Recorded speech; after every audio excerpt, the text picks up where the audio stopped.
But I started right away when my company was very, very young. And I started with some local influencers and I started with some influencers who weren't local.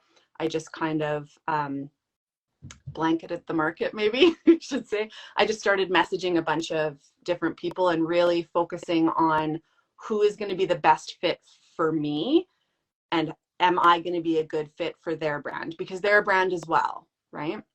Hey there, crafter with a full-time job. If you're looking for a way to make extra income, extra 10K in your sleep from SVG cut files in the next 12 months, I'm Jeff and I am here to help you.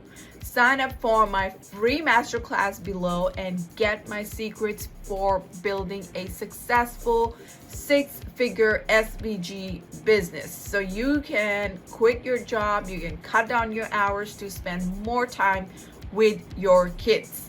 Jav here from Cut and Make Crafts, the founder of SVG Superstar coaching program, and I teach crafters with full-time jobs how to make passive income from SVG cut files. And today in the studio, I'll be inviting Tasha Sattler. She is a goldsmith and she's gonna share her secrets for influencer marketing and how she used influencer marketing to skyrocket her business income. Thanks so much for having me. I am a goldsmith based out of Canada. So my background is in jewelry of all kinds. To make a very long story short, I started working in a jewelry store when I was 15. Fast forward many years, I worked there off and on, and then I wound up going to goldsmithing school in the States for a couple of years.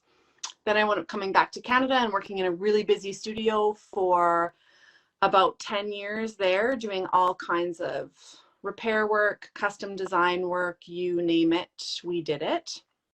And then a few years ago, I started my own company called Rhythm Jewelry that creates jewelry inspired for dancers. Cool. That is awesome. So you have like 20 plus years of experience in selling jewelry.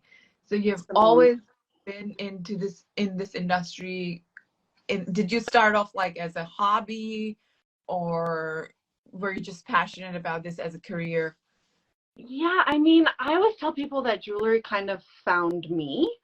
I started working there in high school because the guy who owned the jewelry store knew my mom and they kind of, worked their magic to get me a job there. And then I just kind of fell in love with it. And I've always been, my mother's an artist, so I was always surrounded by a lot of creativity. But as you know, sometimes doing the arts or something creative for a living can be a little tricky to pay the bills with.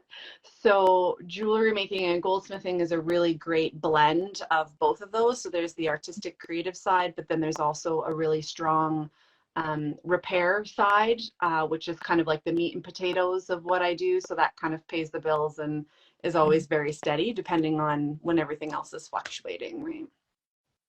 Cool. So right now, are you running your business as well as working as a goldsmith in other stores? No, I do everything from my own studio. So I mostly do private work now. I have a few stores that send some things to me. And most of my customers are regular clientele off the street. So I still, because I've built up enough of a clientele, I still do engagement rings and repair work of all kinds. And then the rest, the dance inspired pieces, which is where I'm really starting to focus now. Most of that is online, and then I do some trade shows here and there. Cool. That's pretty interesting. So I would love to know your entire everything about your rhythm jewelry business. But before we dive in, so let's discuss when did you start your business? The dance inspired pieces, Yep. I know it's very random because I'm not a dancer. So my friends were like, Tasha, what are you doing? But basically what wound up happening is I was doing all different kinds of jewelry. And then I have friends who are dance professionals. I have a friend who's taught ballet for a very long time. And they just kept asking me to do a line of jewelry that was inspired for dancers. And at first I was like, I don't even know what that looks like. I'm not a ballerina. I have no training in that area. But they just kept asking. So I started doing a little bit more market research into it, and they were right. There is really nothing available for that market, and it's a huge niche market. I'm also part of my training. When you're making jewelry, you can do a lot of it by hand, and the new school way of doing things is doing it on the CAD. So you design it on the computer first, and I'm trained in both. The CAD is great when you're doing logo work or lettering. So I have an extensive background in corporate jewelry, which would be jewelry for businesses, right? So years of service, or they graduate from university and get a pin. And most of the dance studios were doing merchandise already with their logo on it. So we offer them a piece of jewelry to design as well. And Rhythm just started the dance pieces. I just started 4 years ago. So it's pretty fresh. Yeah. Cool, cool, awesome. So I would love to know, in 4 years, how much have you grown? Quite a bit. Well, I mean, COVID, we were really going up, and then COVID hit, as I'm sure most of your followers and you too. It kind of threw everyone for a loop. But we've really been hitting a good trajectory, especially now that everything has kind of slowly starting to come back to quote unquote normal a little bit. We all had to pivot a bit. So when I first started, I was unknown in the dance world. I didn't really know anybody in the dance community. I just had to really focus on creating relationships and collaborating with people. And since then, we've done custom work for over 50 studios. I've had some of my pieces worn by very high profile dancers. I'm very fortunate that I get to sponsor some of the really big dance shows and productions that are going on. So I feel really, really embraced by the community that I'm now a part of. Awesome. That is so inspiring, because a lot of people start their handmade businesses, they stay stuck in the beginning phase for unlimited amount of times, unlimited number of months. But it's so inspiring to hear that you started something and you made it through pandemic, and now you are growing so much more. Like, you have influencers wearing your pieces, and you're working with 50 plus companies. So I would love to know, like, the entire process. Like, how did you make it this far in just 4 years? Well, I really try to focus on a few main principles, without boring without boring you on what they are. One of the biggest ones for me is value, approaching every relationship with value, not what you can give me, but what I can give you. And I think, as women in particular, I'm sure a large portion of your following is women. I think we really have a tendency to undervalue ourselves and not have confidence in what we're doing. I think that's just kind of the nature of how we are. So I think really understanding that you have value, and that what you are doing is creating value for someone else. In jewelry, for example, I struggled for a long time because I felt, they always say, oh, what problem are you solving? And it's like, well, jewelry is not a necessity. I'm not making refrigerators that have like an actual purpose. Jewelry is really, it's just a luxury item, right? Yeah. But I learned many, many years ago that jewelry isn't about jewelry. Jewelry is the story, or the memory, or the emotions and the moments that go with it. Whenever I meet people and they tell me what I tell them what my job is, they always pull out their jewelry, and they never say the specs of their ring. They never say, oh, this is a 2 carat, 14 karat white gold. They always say, my husband bought this for me on our anniversary, or we bought this on a trip when we were it's always tied up with an emotion. So once you can really tap into that, and how you can provide value to others by helping them tap into that, that's when I really started to see a trajectory in the business. And then so I try to provide value with every relationship. Even if I don't think I'm going to get anything back, I just do it anyways, because you never know. If you put it out there, it's going to come back eventually. And then I think it's also easier when you're trying to sell yourself. if you're coming at it from a place of what can I give you versus what are you giving me, you don't feel like a pushy salesperson, right? Mhm. And then the other thing I really firmly believe in is collaborating and networking and talking to as many people as I can, learning as much as I can from other people, approaching other businesses. How can I help you? How can we help each other? And that's what's really helped, particularly in a community that I didn't know hardly anyone in the community that I'm now trying to market to, right? Mhm. Yes, I love that. I love that. The fact that you shared that what problem is your business solving, once you figure that out, it becomes 10 times easier to grow your business, to understand your customers and provide them with what they need. And this is the first question that people need to ask themselves, like uh not exactly what problem they're solving, but what kind of value is attached to their product. Because a lot of people who are watching right now, a lot of people in my audience are like, they create gifts, customized t-shirts and customized tumblers. So for them it's going to be very helpful to understand this perspective about the business. Because a couple of days ago I had someone contact me, and she was like, oh, I'm really struggling to stand out in the crowd, there's so much competition. And I'm like, okay, so what problem is your business solving? Who are your ideal clients? So who are you trying to serve? And she got super offended for some reason. She's like, Oh, really? what do you mean? I've never heard such a thing. And it just went off in the wrong direction for some reason. But it's good that we brought this point up uh, to really hammer the fact that it is so important in a business to understand who your ideal clients are and how you are serving them. Yeah. So I would love to talk about influencer marketing. And you said that it really helped you in taking your business to the next level. So when did you actually start?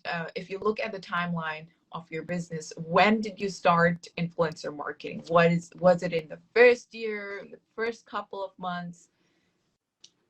I would love to It know. was it was probably the first few months. Yeah, and I think a lot of people get really caught up in that I have to have a million Instagram followers. I have to have, this big beautiful Instagram page for anybody to pay attention to me, and that's not necessarily the case. Absolutely, you have to look professional and you have to have some type of presence to get people to want to talk to you and collaborate with you. But I started right away when my company was very, very young, and I started with some local influencers and I started with some influencers who weren't local. I just kind of blanketed the market, maybe I should say. I just started messaging a bunch of different people and really focusing on who is going to be the best fit for me, and am I going to be a good fit for their brand, because they're a brand as well, right? Mhm. Cool, cool. So, can you share 5 tips for working with influencers? Yeah, so I think one of the first things that would be really important to focus on is really vetting the influencer that you want to use. So just because they have a bajillion followers doesn't necessarily mean that they're going to be right for your brand. Um, and if you're selling pillows that have a really natural vibe to them, and then you're looking at someone that's super high fashion or someone that's super outdoorsy, that might not be a really great fit for you. And sometimes when they have a ton of followers, it doesn't necessarily mean it's going to translate into sales. I Mhm. think that we have a tendency to focus on the numbers and the amount of followers versus the quality of what you have. So that would be my number one, is really vetting the influencer and making sure that you're going to be a right fit for each other. When you do find someone who wants to work with you, be very clear about what your expectations are for them and what their expectations are for you. Always get some type of paperwork signed, and that way it's black and white and very clear on what everybody is expecting to do for the other person. Mhm. Um, I recently did a very large collaboration in November, which got me a lot of attention.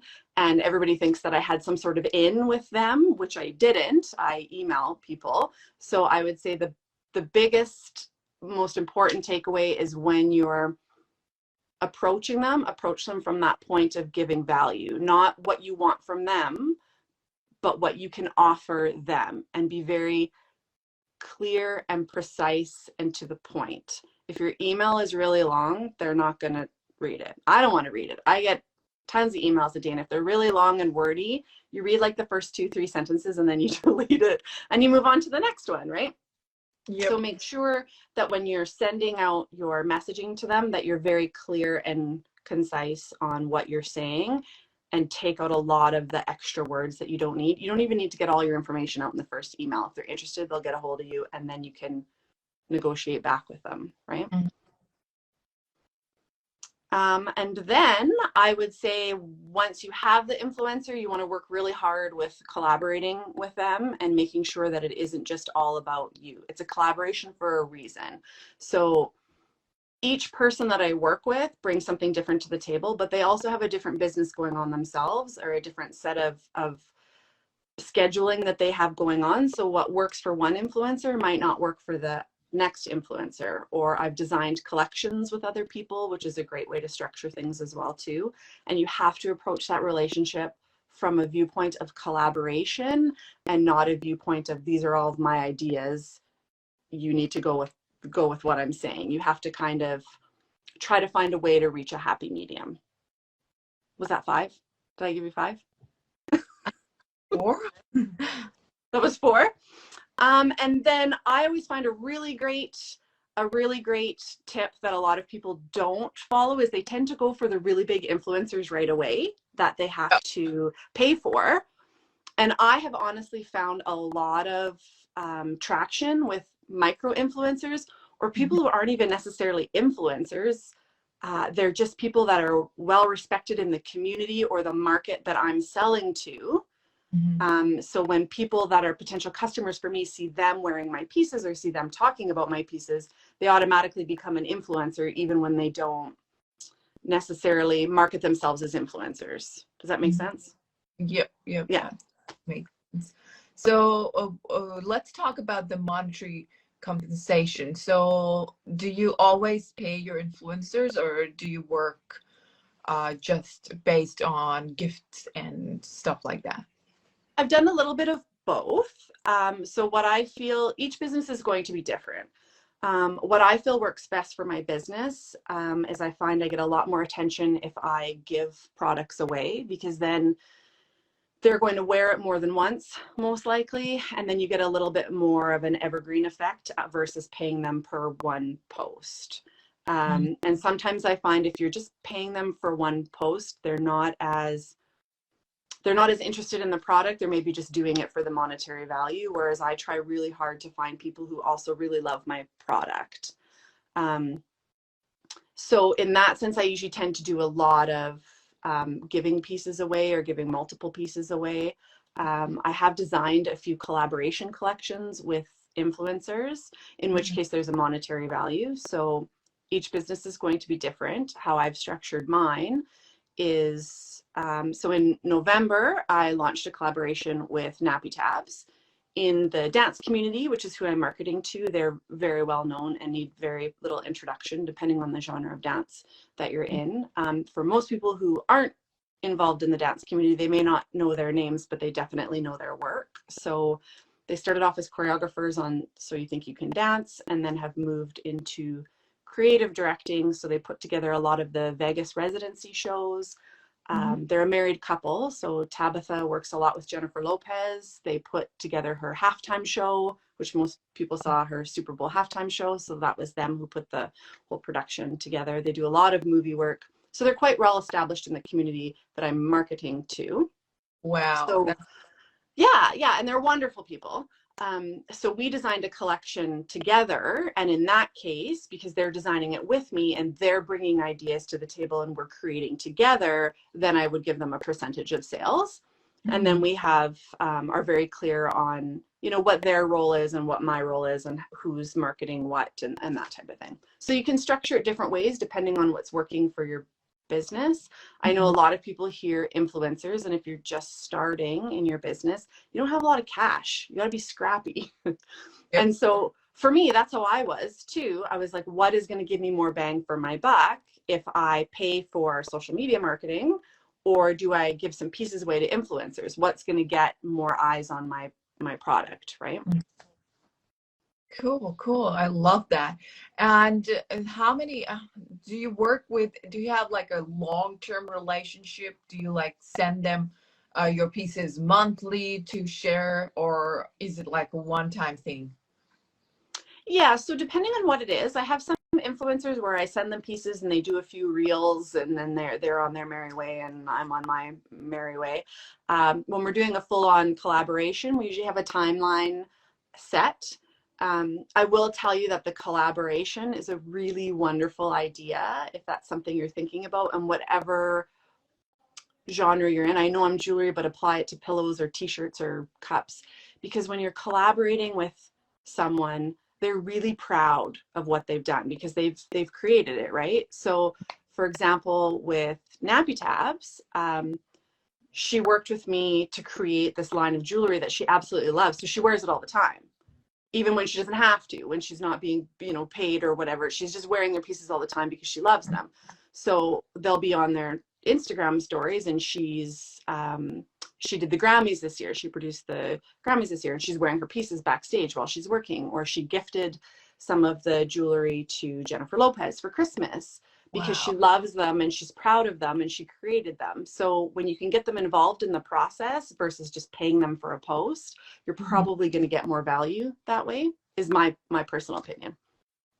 Cool, cool. I love that. That is so amazing. And it just comes naturally without being super salesy. Oh, this is something I designed. Buy this, buy this, buy this. It just it's just a natural flow, and the customers are interested. They like what they're seeing, and you just magically start getting sales out of that. Yeah, and I think I wouldn't necessarily say magically because it's been pretty tricky sometimes. Yeah. I think the key for me is because I'm um, and I've listened to some of your podcast episodes, which are really great about standing out in a saturated market. Jewelry is as saturated as it gets, right? You can throw a rock and hit somebody making jewelry. So I think it's important to niche down. And for me, I chose a niche that I'm not necessarily, not that I'm not super confident in it, but I'm not a trained dancer for 30 years. So what I do is I rely on dancers to tell me what they want. Because if I'm just going out making what I think, it's not necessarily gonna land with them. So sometimes your sales might not be there because you think you're making what people are gonna want, or you're making what you want, but it's not necessarily what other people want. I'm sure we've all had that, where we've gone to a trade show or we've had a big collection launch, and your favorite piece isn't what's sold, and the one that you don't like at all, you've sold out of them, right? So sometimes collaborating with other people can be really helpful that way. Oftentimes with influencers, once I choose the influencer, I let them pick what they want, which also gives me an idea of what they think is going to speak to their audience. And not every time it's going to land, but oftentimes it does. I designed a piece last year with Anna McNulty. She's Canadian, and she's contortionist, dancer, cheerleader. She does a lot of contortion-y stuff. And her following is a lot younger.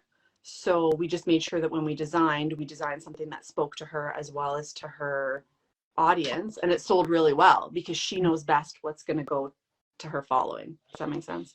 Yep. So true. That is so true. Like nailing down what's going to work where, and customizing your products to fit that influencers audience, it really helps. I mean, it'll take you a couple of months or days to execute that campaign, but the results that you're gonna get is gonna pay off over time. And you have to be okay with rejection, because you can have an influencer with 200,000 followers and you send them whatever you just made and they post it and your website's crickets. Sometimes it just doesn't land. And then sometimes you'll see an uptick, like you'll all of a sudden a whole bunch of sales will come in. Or you could be emailing people saying, hey, do you want to wear my stuff? Hey, do you want to design with me? And you can email 50 people and nobody gets back to you. So you have to be okay with people saying no and being confident in the fact that they're just not the right fit. Not everybody is the right fit for you. And that's okay. That's okay. Some people are always going to think my jewelry is too expensive, and that's okay. They're not my people. Some people are going to think it's too cheap, and that's okay. They're not my people.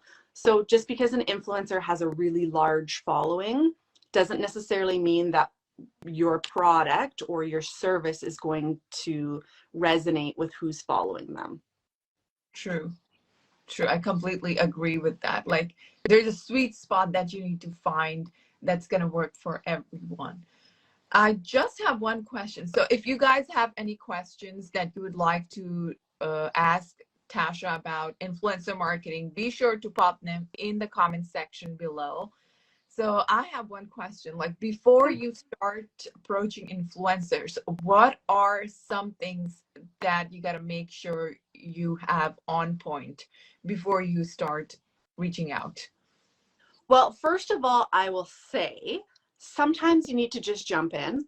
I think a lot of entrepreneurs get the analysis paralysis syndrome of the, oh, I'm not good enough, or I'm not ready, or sometimes you have to just do it and trust that you're smart enough that if they do answer you back, you will figure it out.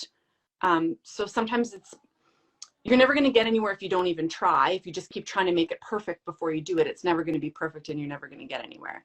So one of the things that I consider when I reach out is, what direction do I want to go in? So for example, I get asked a lot for salsa inspired jewelry now. So I thought, well, if I keep getting asked, first it was for choreographers, because choreography is a natural progression. Once you finish your dance training, a lot of people become professionals and they start doing choreography. So, which is why I reached out to Nappy Tabs, because that's their area of expertise, is choreography.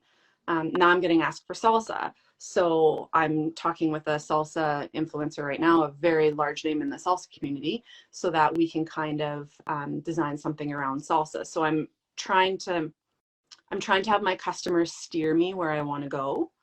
Then when I reach out to them, the email I send is personal. You establish who you are and what you're offering in the first 3 sentences. Because let's be honest, most of the time, if you get an email from someone that you don't know, you're probably not going to open it. And if you do open it, you're going to read the first 2 sentences.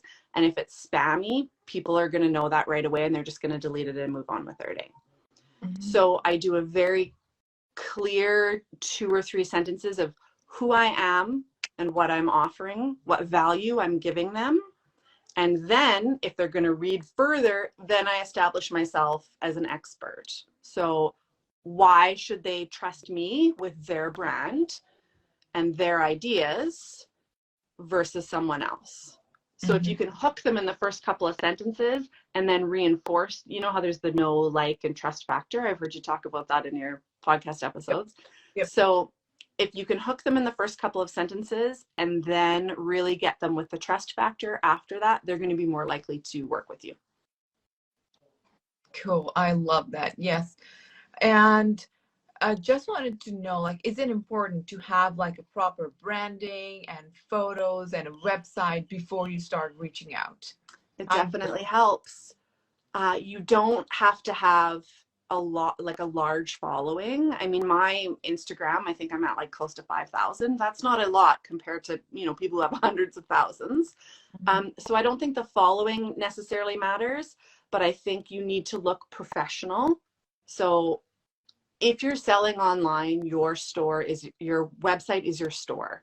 So if you're walking down the street and you're looking in all the windows of the stores and one of them looks sloppy and messy, you're not going to go into that store, right? So the first thing they're going to do is, if you can hook them in the first sentence, they're going to read your email, and then the first thing they're going to do is they're going to go back and check out and see who you are. So it's very important that your website and your branding be on point and align with who they are. Right? If they're a natural, I like camping, I'm an influencer who likes traveling, and your website has nothing to do with traveling, you're not going to be a right fit and they're going to move on to the next person, right? True. So true. And I love that because there's always some sort of mismatch. Like if you gotta you gotta be sure that you guys are in the same niche. If you are not selling luxury items, you don't want to reach out to luxury influencers. Yeah, and there's no point. You're just wasting your time because the people Yep. that are following them are not going to like your products anyways. So it's not going to, oh, I love that. The bird just flew in. So they're not going to wind up purchasing anything from you anyways because it's not, there's going to be a bit of a disconnect there, right? You can't be speaking to everybody. If you're speaking to everybody, nobody's listening. So first you need to really focus in on who am I selling to and where are they going to be. Exactly. So, right, like if I'm selling to dancers, where are the dancers going to be, or who in the dance community do the dancers follow or pay attention to, right? And then sometimes really look at your influencer. Are they following that influencer because they like them and they want to be like them, or are they following that influencer because they trust what they're saying and they're taking classes from them or workshops, or they have more of a trust factor? Because your sales are definitely going to change between the two. There's a difference between somebody who's following them just because they like their lifestyle or somebody who's going to actually trust them enough to purchase a product that they're recommending. Yep, so true. So these are all the things that you need to keep in mind. And we have a question from Sydney. Sorry, Sydney Dessert Goddess. Do you have a template on how to ask influencers for a collab? I don't. I can give you some tips, but I don't use a template specifically because each influencer is different.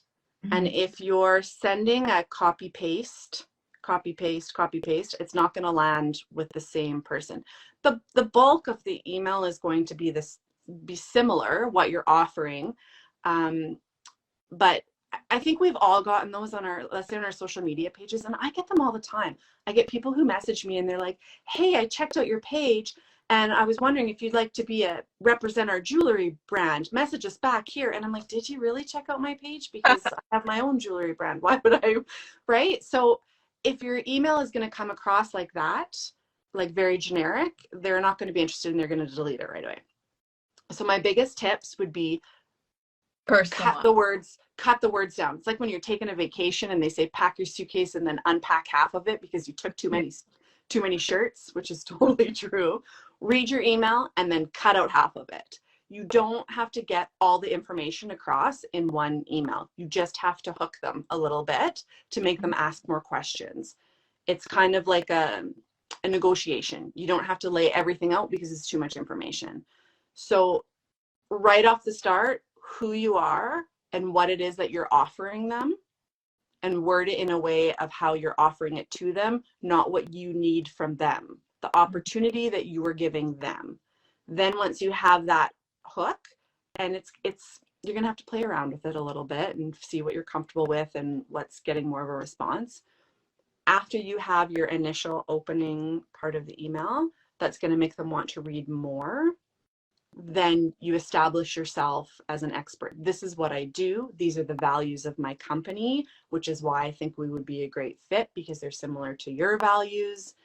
I would love to design, a new line with you that I think would really speak to your followers. If not, I would love to send you some pieces for you to try or whatever it happens to be. And then keep it short. Keep it very short. I love that. Thanks for sharing that. That was very helpful. Do you have any other helpful resources that we can find on your website or somewhere? So my website is rhythmjewelry.com. I do have some blog posts that I have on there, which you might find interesting. I'm not necessarily a business coach, so I don't usually do any, tutorials or downloadables. If anyone has any questions, I feel like collaborating and networking is the best way for all of us to get ahead. So if you have questions after today, just DM me and I will do my best to get back to you. And then the other thing you can do too is I'm always following other people's pages, not to copy, but to find inspiration to see what other people are doing or what's working for their business. So it's always a great idea to either follow an influencer for a while comment on their page, build up a relationship. If you're coming out of nowhere trying to sell them something versus someone that's more of a warm, they've seen you comment on their stuff before, they know that you actually follow them because you enjoy what they're posting, you have a better chance that they're going to respond to you if you've already built up that relationship. And then follow other brands that you like the style of what they're doing, their photography, their tips. And it doesn't necessarily have to be in your niche. Like all of your content I love, and I'm not doing SVG files at all, but a lot of your content applies to what I'm doing. So it's great. The more you can learn and collaborate, the better, right? Yep. I love that. And sometimes you need to collaborate just even if you're not getting anything out of it, just for the sake of it, just for the fun of it. Yeah. Just stay in touch. Hope maybe in the future something might come up and It takes time. Yep. It takes time, right? Donate pieces to, I sponsor, for me, they're always asking for money for, it's grants or whatever it happens to be for dance competitions. And I always donate pieces whenever I can, because then you see people wearing them around and then you can reuse that. You can reuse that content if you need to. But it's about giving to the community that you're in. And the more you do it, it takes time, but the more you do it and the more you donate and the more you show up, the more people see you and recognize you and want to trust you and work with you. Awesome. Thank you so much for sharing. That was a wonderful chat. Any final thoughts? Just go for it. Don't be scared. Go for it. I know everybody always says to me, "Oh, you must have known somebody," or, "How did you get Jennifer Lopez to have one of your pieces? You must know somebody." It's like, no, just email and email and trust in the fact that you are smart enough that when the opportunity hits, you will put the hard work in that it takes to get there once you get the luck, right? Yep, that's true. Consistency, hard work, and sticking to the plan. Yep, absolutely. Awesome. Thank you so much for sharing all that gold information with us on how to work with influencers and how to grow your business using influencers. It was wonderful having you here. And thanks for answering the questions. And everybody can reach out to Tasha at Rhythm Jewelry if you have further questions about influencer marketing. Go give her a follow, and I'll also tag you in the video. Lastly, if you're looking for a way to make extra 10K in your sleep so you can cut down your hours to spend more time with your kids, sign up for my free masterclass via the link in the description. Bye-bye.